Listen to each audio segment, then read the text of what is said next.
केलों से भरा हुआ एक ट्रक रेगिस्तान के रास्ते शहर की ओर जा रहा होता है। तभी रास्ते में ट्रक से एक केला गिर जाता है।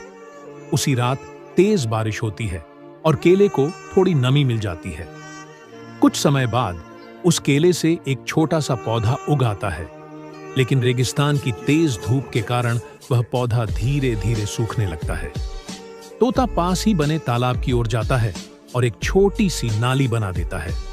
नाली के जरिए पानी बहते हुए पौधे की जड़ों तक पहुंच जाता है। पौधा पानी पीकर धीरे धीरे बड़ा और सुंदर केले का पेड़ बन जाता है। फिर तोता और उसके सभी दोस्त उसी पेड़ की छाया में रहने लगते हैं। लेकिन एक दिन अचानक तोता रोने लगता है।